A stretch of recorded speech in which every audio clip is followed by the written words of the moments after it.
Oi pessoal, tudo bem? Hoje nós vamos para a nossa primeira videoaula que chama Atos Comunicativos e Funções da Linguagem, tá? E o que seria o ato comunicativo? O ato comunicativo é toda a ação que você faz para se comunicar com alguém.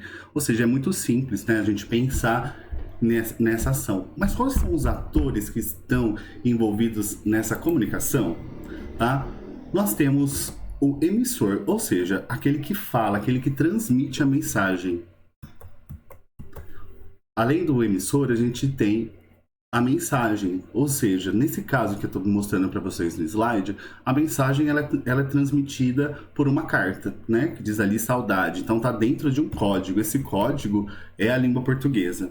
E essa carta está endereçada para alguém, para um receptor. Então você tem o emissor, você tem a mensagem e você tem o receptor. Esses são os três primeiros, ok?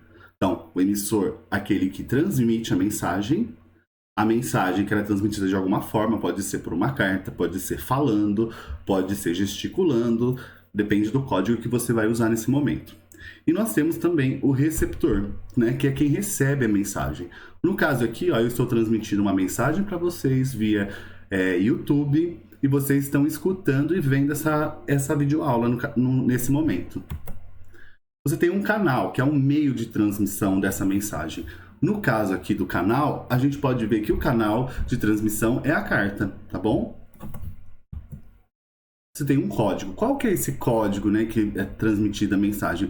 Vai depender de onde você estiver, com quem você estiver se comunicando. Mas geralmente nós usamos aqui no Brasil a língua portuguesa. Mas vamos supor que você foi fazer uma viagem para os Estados Unidos, né? E aí lá você vai se comunicar em inglês. Ou seja, você vai usar outro código para se comunicar, que é a língua inglesa. Ou então você está falando em língua de sinais com um amigo que não fala, né? Que é mudo ou surdo. Então você vai utilizar a língua de sinais.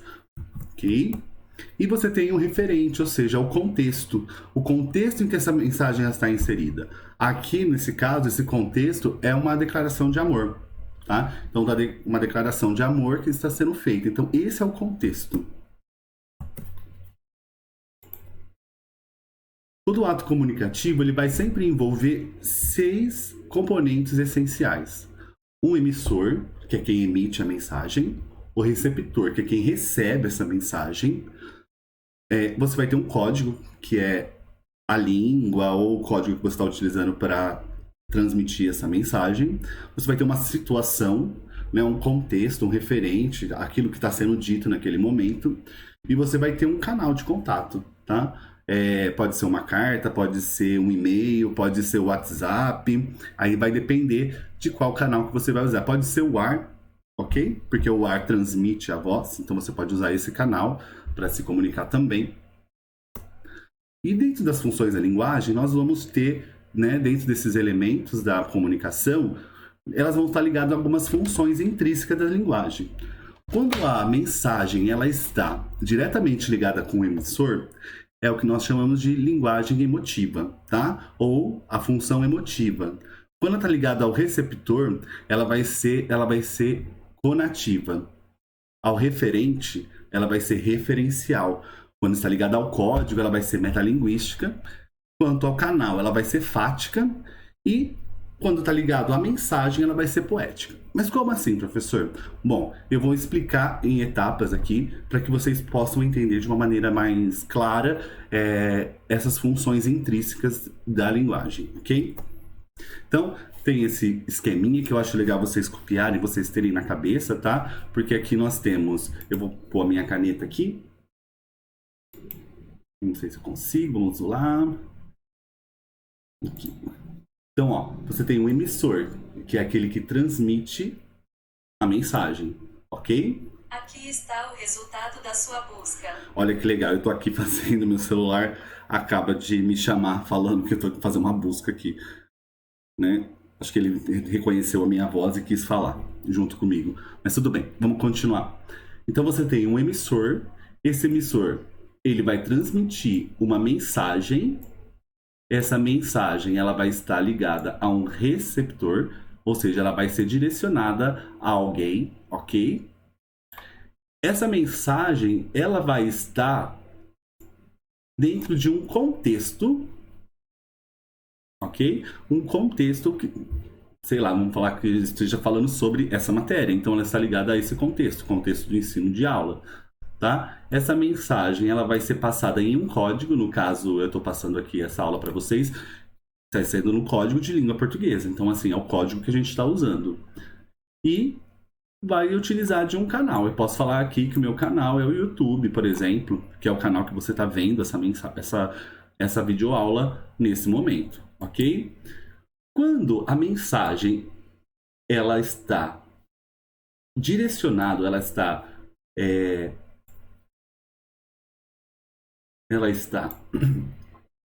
focalizada no emissor, essa linguagem ela vai ser chamada de emotiva.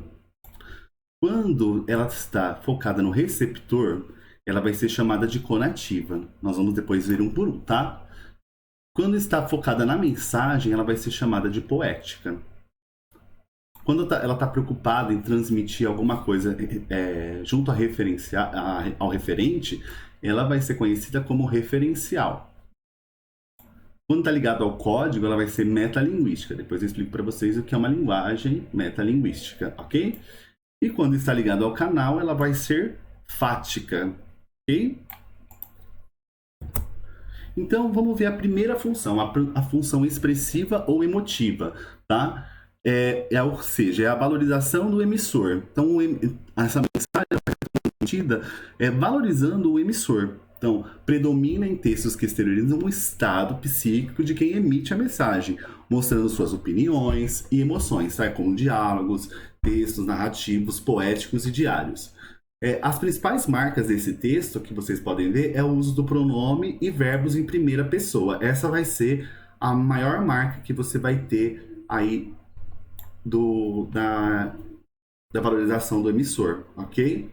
Presença de modalidades relacionadas ao saber. Aqui, ó, você pode ver eu acho, eu penso, eu acredito. Olha como se relaciona com aquilo lá. Verbos em primeira pessoa. Acho, penso, acredito. Pronomes, eu. Então, tudo ligado à primeira pessoa. Então, você vai ter essa relação com a primeira pessoa. Uso de interjeições, inclamações, hesitação e prolongamentos. E presença de expressões conotativas e marcas de oralidade. Olha aqui, vamos ver nesses exemplos que eu trouxe para vocês. A função emotiva, e aqui eu tenho as 6 razões do amor do Carlos Drummond de Andrade. Eu peguei um fragmento para mostrar para vocês. Então eu tenho: eu te amo porque te amo. Não precisa ser amante e nem sempre sabe sê-lo. Eu te amo porque te amo. Amor é estado de graça e com amor não se paga. Então você tem a presença do eu poético aqui nesse fragmento do poema de Carlos Drummond de Andrade, né? E isso faz o quê? A função emotiva. Por que a função emotiva? A função onde a presença do eu é muito grande. Olha aqui essa tirinha do Calvin que eu trouxe aqui para vocês como um exemplo. Cadê minha jaqueta? Eu já olhei em todo canto. Debaixo da cama, em cima da cadeira, na escada, na sala, na cozinha, não tá em lugar nenhum. Ó, aqui está. Quem foi que colocou nesse armário estúpido? Então, ó, cadê minha jaqueta?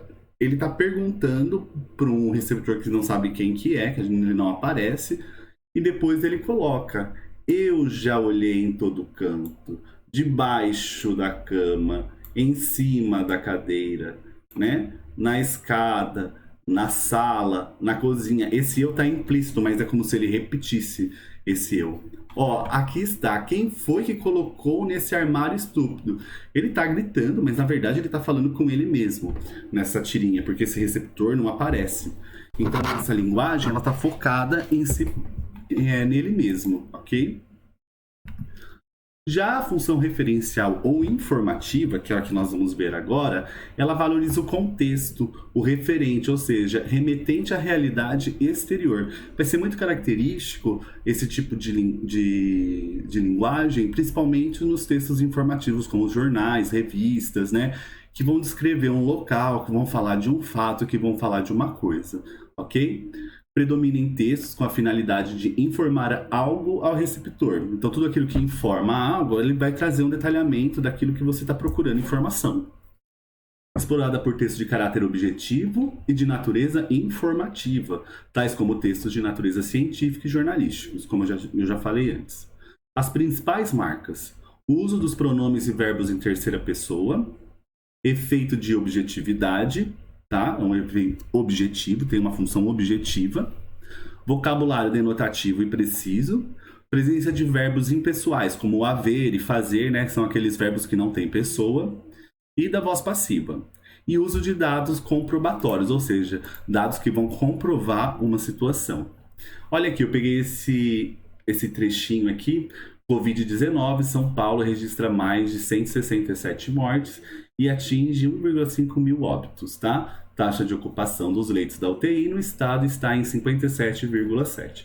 Eu peguei lá da Agência Brasil para trazer essas informações para vocês. Então, olha aqui, ó, o estado de São Paulo já está trazendo informação aqui, ó. O estado de São Paulo registrou nas últimas 24 horas mais de 167 óbitos, só informação, tô trazendo só informação, decorrente da Covid-19.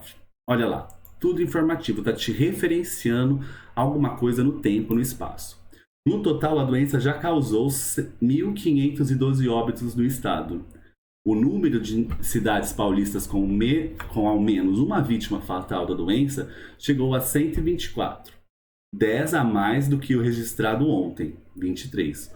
Os dados divulgados hoje são da Secretaria do Estado e da Saúde do Estado de São Paulo. Pode ver que todo o texto está te informando sobre números e dados do quê? Das mortes por Covid. Ok? Então prestem atenção nisso, porque um texto informativo justamente ele vai te trazer informação sobre um determinado assunto. Eu não vou explorar o resto do texto, depois vocês podem parar e ler, e vocês vão ver que ele vai trazendo sempre informação sobre algo do mundo exterior, que é para você se informar, para você se apropriar disso e saber se colocar. Se você pegar um texto científico, por exemplo, você vai acontecer a mesma coisa. Ele vai te trazer um monte de informações e vai te colocar a par de uma situação que ele quer elaborar ali naquele momento.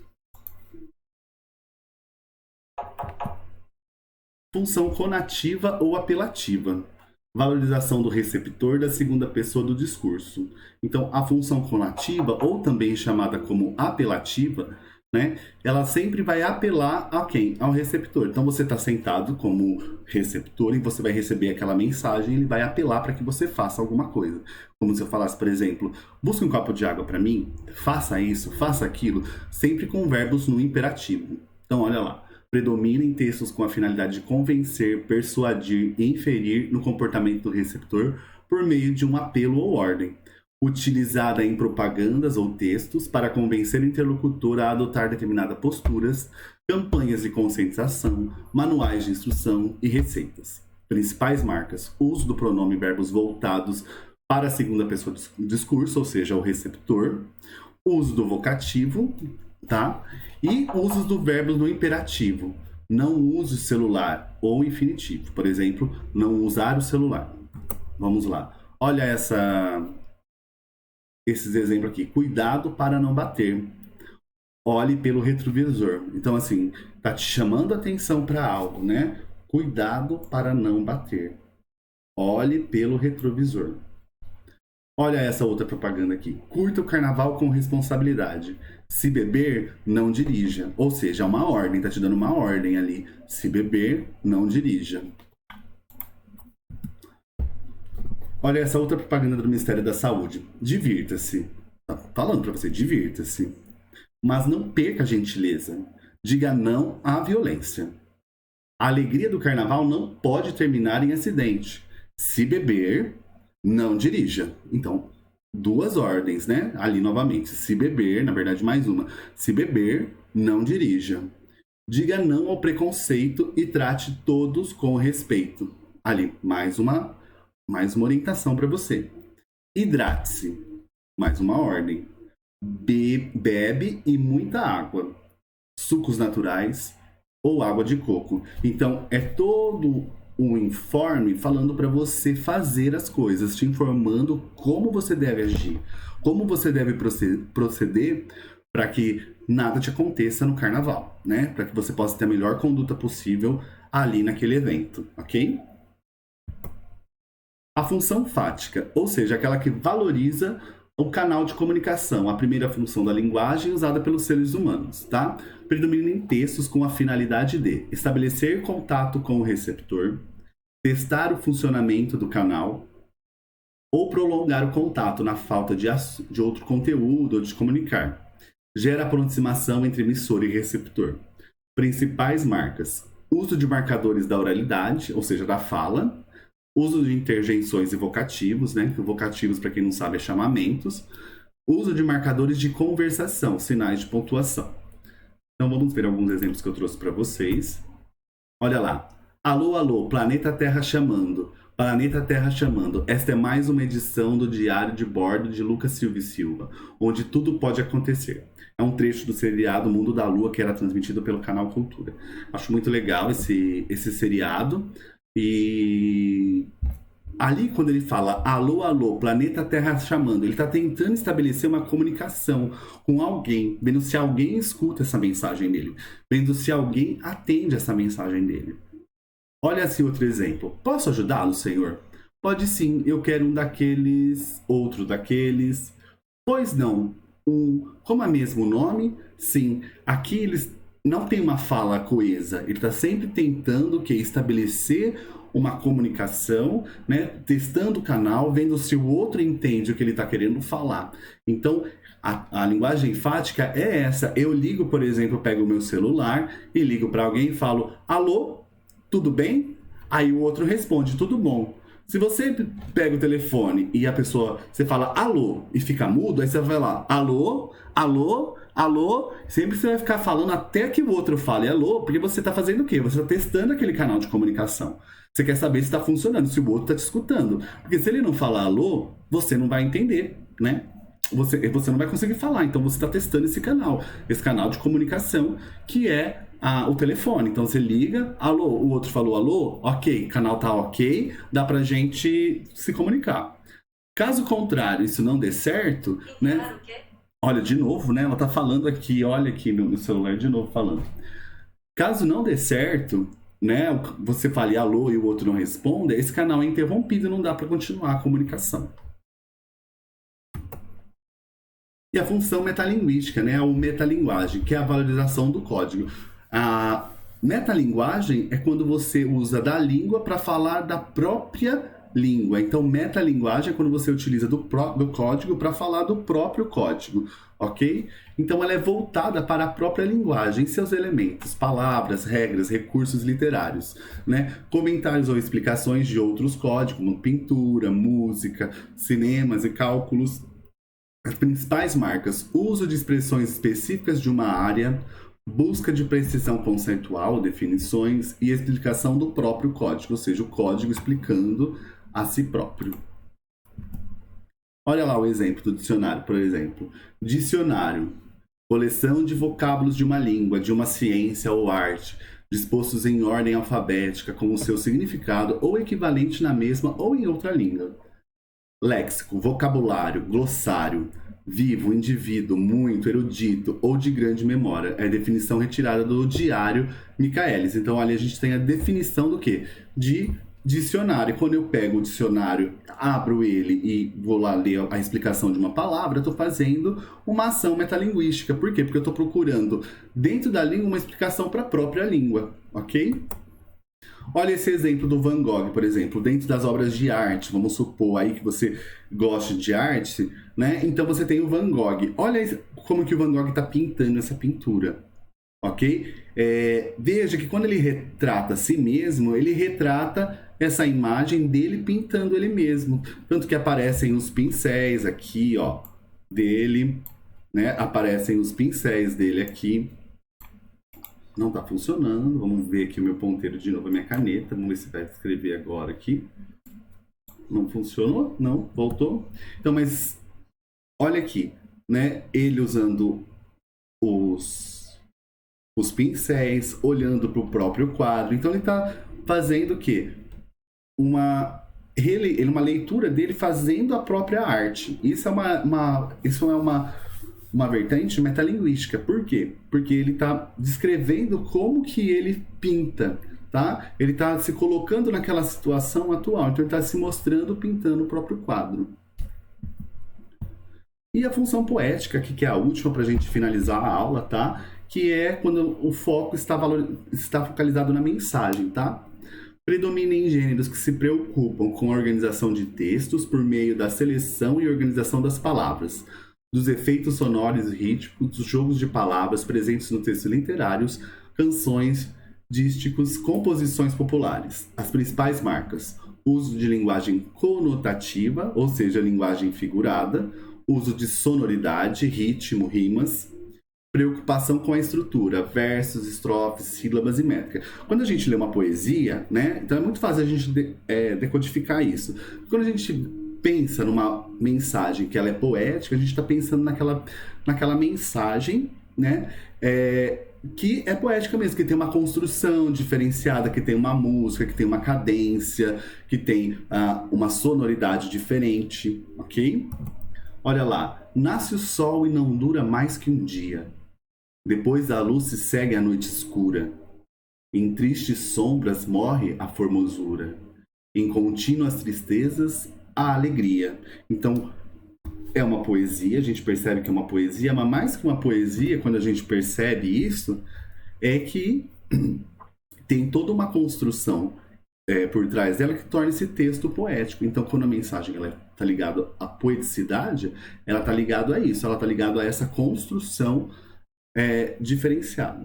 Bom, eu fico por aqui e eu espero que nos vejamos numa próxima aula. A semana que vem eu venho com mais um conteúdo para vocês, tá bom? Um abraço, até mais e tchau, tchau!